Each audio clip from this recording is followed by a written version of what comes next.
तो चलिए आज आपको बताती हूँ काशी के बारे में। हमारे देश का सबसे पवित्र शहर कहा जाने वाला बनारस न केवल मंदिर और अपने धार्मिक परंपराओं के लिए प्रसिद्ध है, बल्कि गलियों और घाटों के लिए भी प्रसिद्ध है। यह संसार के प्राचीनतम बसे शहरों में से एक और भारत का प्राचीनतम बसा शहर है। वाराणसी की संस्कृति का गंगा नदी एवं इसके धार्मिक महत्व से अटूट रिश्ता है। कभी विचार किया है वाराणसी के नाम का अर्थ क्या है? वाराणसी दो स्थानीय नदियों वरुणा नदी एवं असी नदी के नाम से मिलकर बना है। यह नदियां गंगा नदी में उत्तर एवं दक्षिण से आकर मिलती हैं।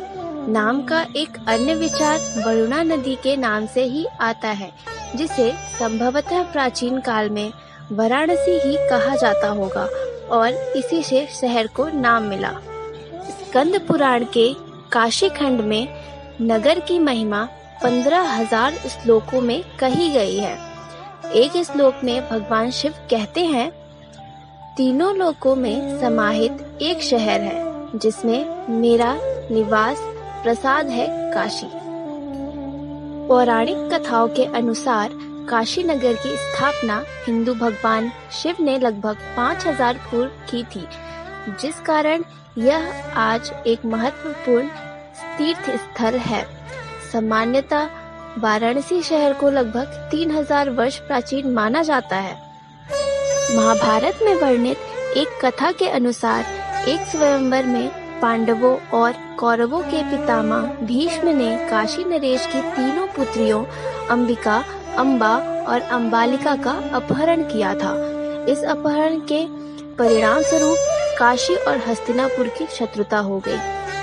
कर्ण ने भी दुर्योधन के लिए काशी राजकुमारी का बालपूर्वक अपहरण किया था, जिस कारण काशी नरेश महाभारत के युद्ध में पांडवों की तरफ से लड़े थे।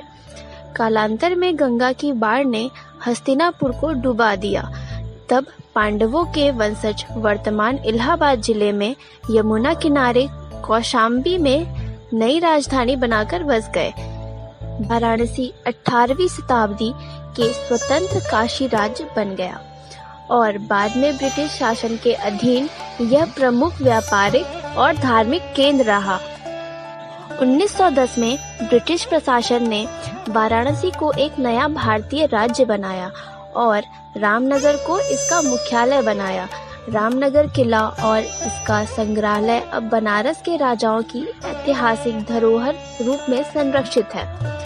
वाराणसी शहर हिंदू मान्यता में सबसे बड़ा तीर्थ माना जाता है, लेकिन तीर्थ के रूप में वाराणसी का सबसे पुराना वर्णन महाभारत से मिलता है। चलिए आपको बनारस से जुड़ी और भी कुछ रोचक जानकारियाँ बताती हूँ। यहाँ दशहरा का त्योहार खूब रौनक और तमाशों से भरा होता है।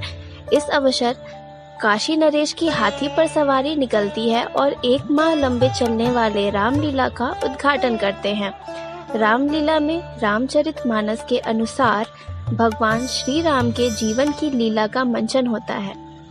अंतिम दिन इसमें भगवान राम रावण का वध कर युद्ध समाप्त करते हैं और अयोध्या लौटते हैं। महाराजा उदित नारायण सिंह ने रामनगर में इस रामलीला का आरंभ 19वीं शताब्दी के मध्य में किया था। बनारस यहाँ महादेव की छाया है और मोक्ष की माया। बनारस में मृतकों के अंतिम संस्कार के लिए 2 घाट काफी प्रसिद्ध हैं। पहला है यहाँ का मणिकर्णिका घाट और दूसरा है राजा हरिश्चंद्र घाट। यहाँ दाह संस्कार कराने वाले को डोम राजा कहकर पुकारा जाता है।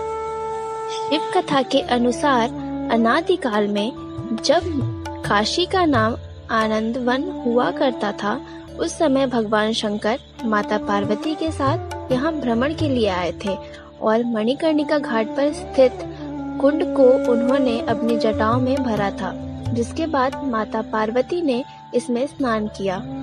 स्नान के समय माता पार्वती का कुंडल इसमें गिर गया था, जिसे कल्लू नाम के एक ब्राह्मण महाराज ने उठा लिया। भगवान शंकर ने के क्रोधित होने के बावजूद कल्लू ने कुंडल के बारे में नहीं बताया, तब उन्होंने कल्लू और उसकी आने वाली सभी पीढ़ियों को चांडाल होने का श्राप दे दिया। उस दिन एक ब्राह्मण डोम बना और तब से यह डोम चिताओं का अग्नि देने लगे। आज उसी परिवार का पुरुष सदस्य चिताओं को अग्नि देने का काम करता है।